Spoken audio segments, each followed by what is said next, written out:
My name's Maria, and welcome to Maria's Kitchen Live.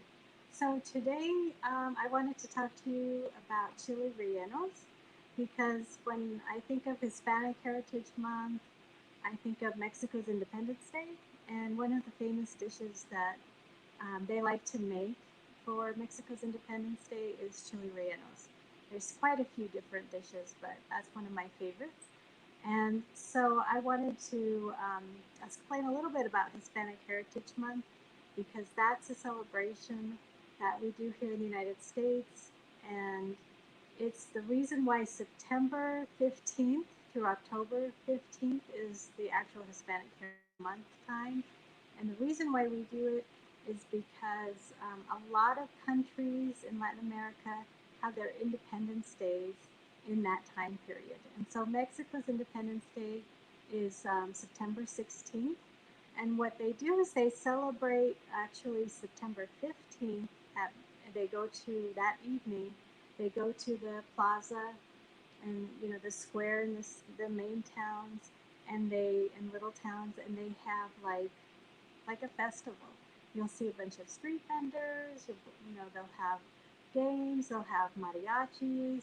It's just a big party in the center of the city. And at midnight, the mayor, the governor, um, whoever's in charge of that city comes out. The president would come out in Mexico City, and they do something called El Grito. And the El Grito is where they scream out at midnight, Viva Mexico.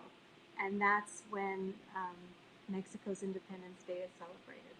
And so pozole is another dish that's pretty popular for Mexico's Independence Day. But today, because I love chile rellenos, I wanted to talk about them. And I'm going to show you a few videos on how to make chile rellenos because it's a bit of a process.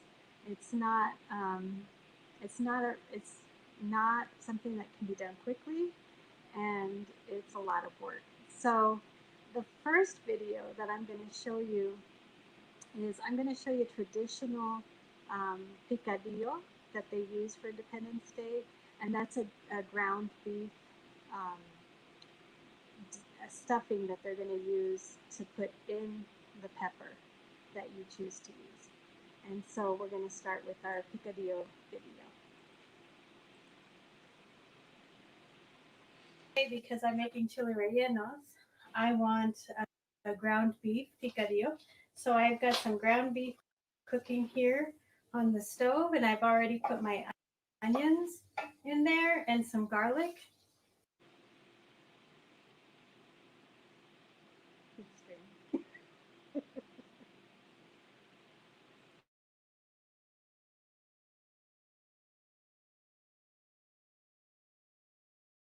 And so what I'm going to add to it are just kind of what I have in the house that I wanted to put in there. So right now, I've chopped up some zucchini. So I'm going to add some zucchini to it. And that way you can just put vegetables if you wanted, or if you wanted to add, um, you don't even have to add anything. You could add beans. You can do so much with the picadillo. It's really just kind of what you have in your kitchen that you want to throw in. And I'm going to throw in some tomatoes. Not a lot of tomatoes because the sauce I'm going to make for the chile rellenos is going to be tomato based. And so I don't want to have a strong tomato flavor in the picadillo, but I do want some tomatoes in there just to kind of give it some moisture. So I am, let's see, we've got the zucchini, the tomatoes, and in Mexico, we like to put a lot of our plantains in our picadillo. So this is like plantains that I've already fried up. So this one I'm not going to put in. I'm going to eat this one. But these are the plantains that I fried up. So I'm going to throw those in there. And so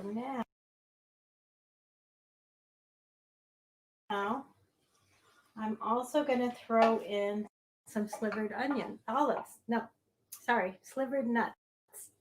And they are almonds. So just throw it in like a couple of handfuls in there. And the idea is when you cut into your chile relleno, you're going to have like this explosion of just different types of flavors. And they're all going to be really good together. Trust me. And in Mexico, it's pretty common when you have a ground beef chile relleno that you have your almonds in there, and that you have usually like some raisins or currants. But I don't have raisins or currants, but I have some dried cherries. So I'm going to throw in some dried cherries in there. And I think what the idea is you're getting like a sweet and salty all in one bite. And so I'm not going to put as many cherries as I did almonds because I'm sure they're going to plump up and have a good flavor in there. And the last thing I'm going to put in this picadillo is some corn. Now, corn on the cob, if you have corn on the cob, just shave it off and put it in. I didn't have corn on the cob today, so I used just frozen corn. But I think I just wanted a different kind of sweetness in there besides the cherries and the plantain. And I usually just throw all this in once the beef is already cooked. And then that way they're going to cook a little bit longer just to get incorporated and have that strong flavor of each ingredient kind of blended together. And so as you can see, this is quite a bit of a filling. I'm going to show you on a plate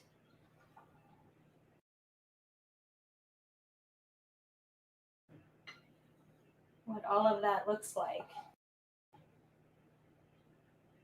And then this is your picadillo. So you can see there's the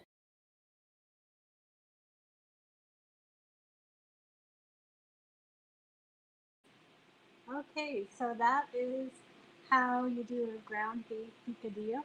So any kind of stuffing that you want to use for your chili will be fine. I do recommend that if you do use cheese, that's awesome, and you don't have to like do any preparation ahead of time. If you decide to do a relleno of another kind, if you're going to use chicken or pork or mushrooms and like a whole bunch of different ingredients in there, I do recommend you do it maybe the day before, just because you're going to see in the other videos you're going to be roasting, and then you're going to have to like peel your peppers, and then you're going to have to stuff them and then batter them and then fry them. So it's a lot of steps. So if you're going to use something other than cheese, give yourself a break and do your picadillo the day before. And then that also gives it time for the picadillo to like kind of mesh up really well with all the flavors. And so it's just be better the next day anyways. So this next video, I'm just going to show you how to do roasting. I'm going to talk a little bit also about the peppers that I'm going to use for the video, because these peppers that I use that are more common in Mexico are called poblano peppers. And so I'm going to talk a little bit about those as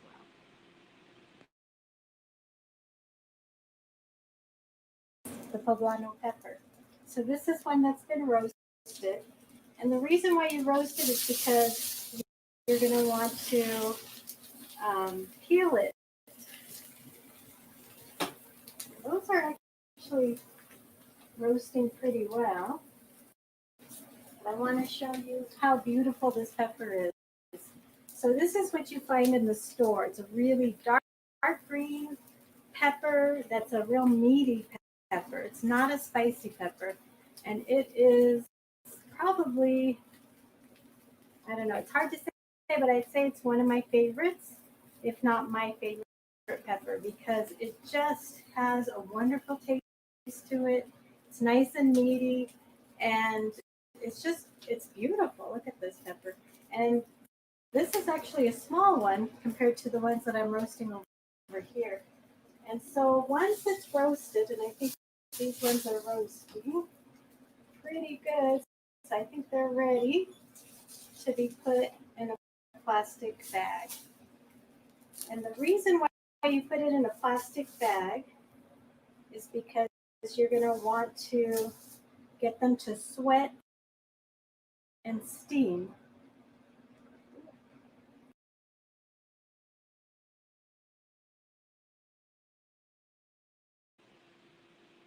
Right. And with the poblano pepper, if you decide to roast it a day ahead also, they hold up pretty well. So you can always do that on a separate day as well.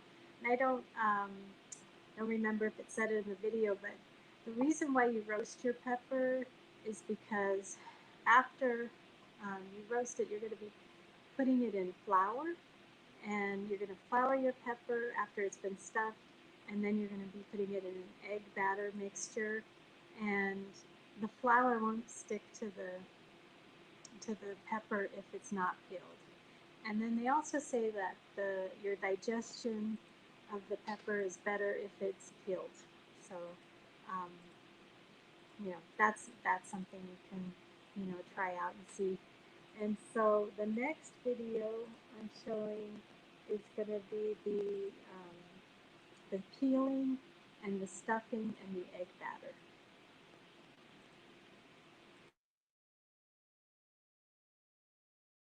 All right, so our chilies have been roasted,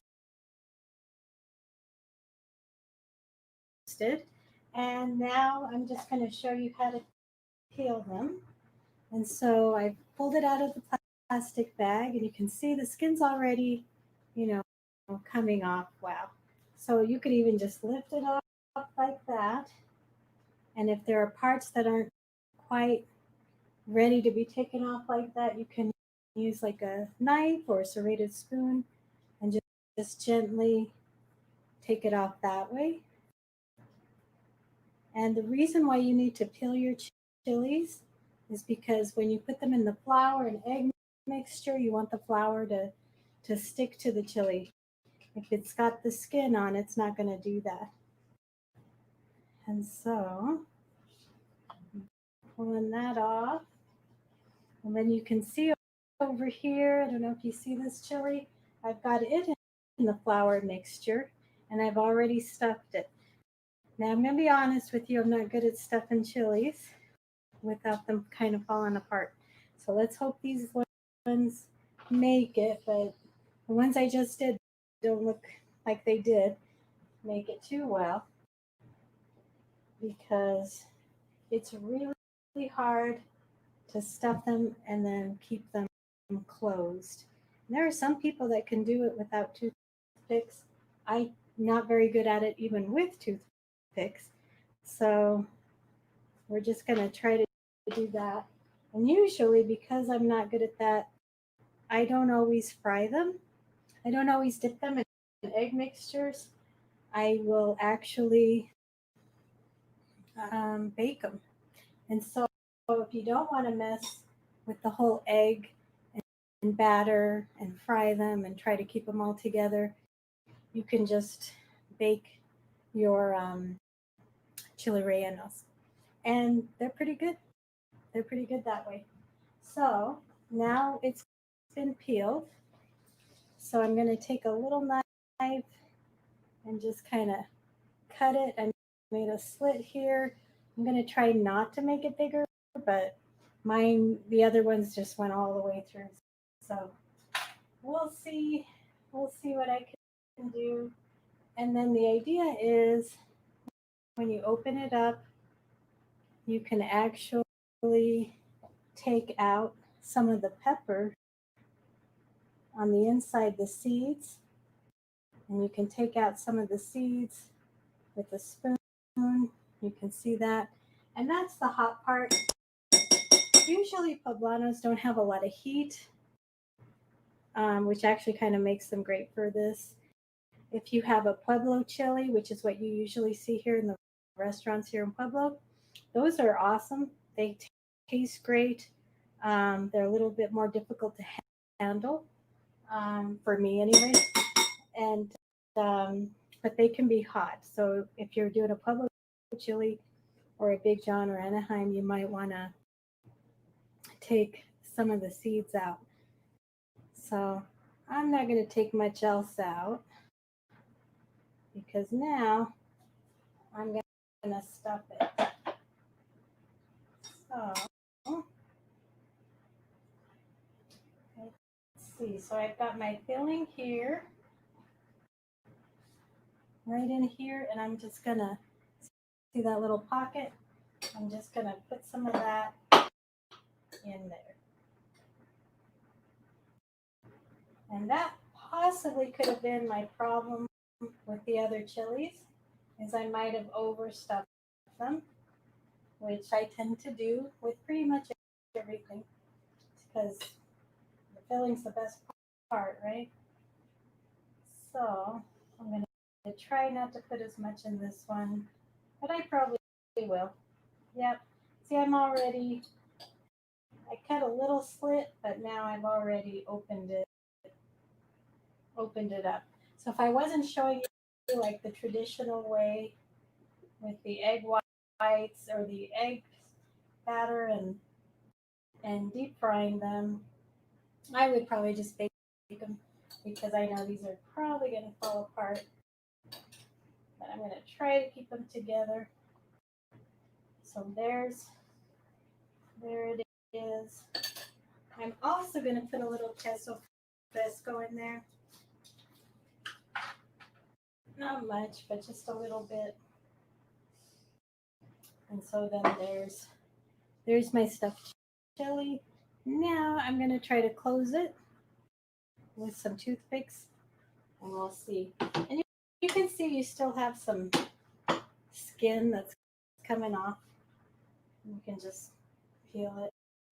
It's not going to hurt it. So let's see if I can keep this one together. I kind of doubt it, but I'll try. It's not too bad. It's better than these ones, because these ones kind of opened up right away. So one thing you have to do, I'm going to rinse my hands here, is get your egg whites beaten first for when you dip your chili into the egg whites. And so I've already beaten these. I'm going to beat them a little bit more.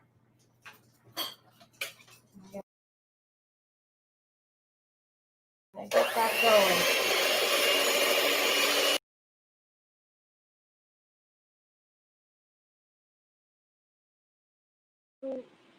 So as you can see, I was really worried that my peppers were going to fall apart, and they actually didn't fall apart, which I was surprised.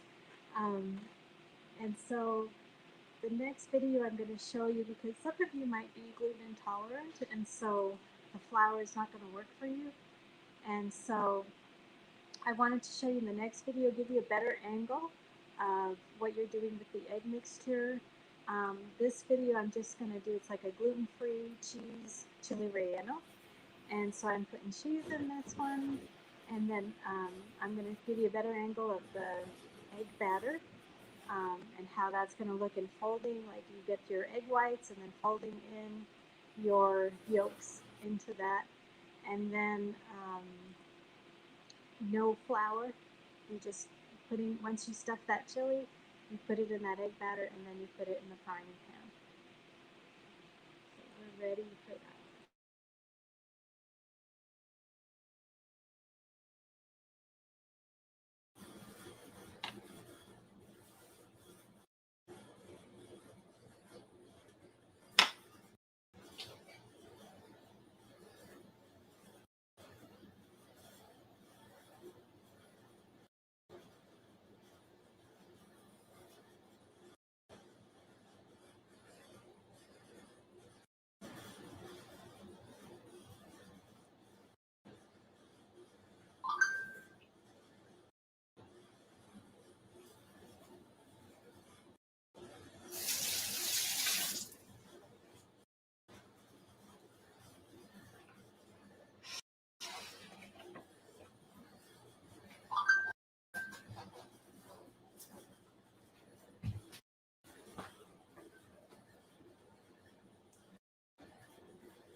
Okay, so um, so as you can see, I was still a little worried about that one falling apart. One thing when you're frying your chili rellenos, you want to be patient, because if we had watched the rest of that video, you'd see that I wasn't being patient, and and I kind of turned them over too soon, and but they still held together pretty well, which was kind of interesting. And that's one thing, like with the other chili rellenos that were stuffed with the picadillo, I really thought they were going to fall apart. So I left them in the pan frying for a long time before I turned them over, and they held together really well. And so, if you do have gluten intolerance or celiac disease, then it really, the taste of the chile relleno did not really make a difference to me when I did eat the ones that didn't have the flour. And the look of it, I'll show you in a minute what that's going to look like. But this next video that I'm going to show you is the final chili relleno video that has the beef picadillo in it, just so you can see what that it didn't fall apart. So I'll show you that one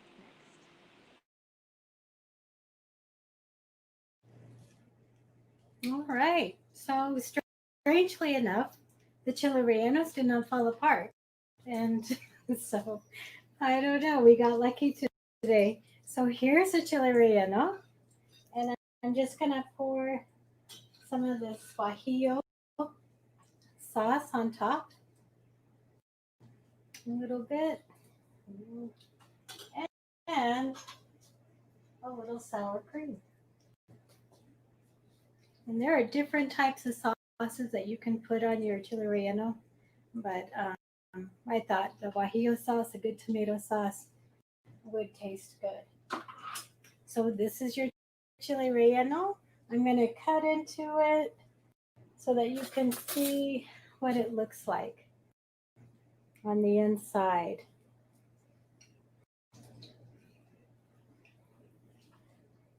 And you can see, you've just got to be careful with the toothpicks. I've got a toothpick right here.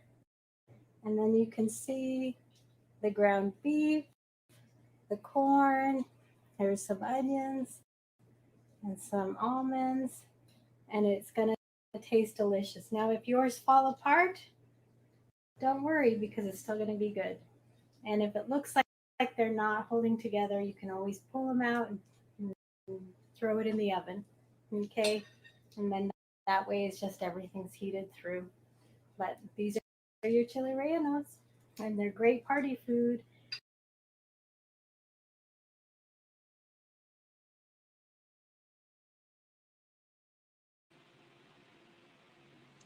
Right.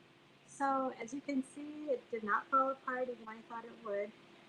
The sauce I used that day was just a tomato sauce, but normally for Mexico's Independence Day, the chili rellenos is in a sauce called enogado, and that's a white walnut sauce um, that is made just with walnuts and milk and cream, and it's very good. It's delicious.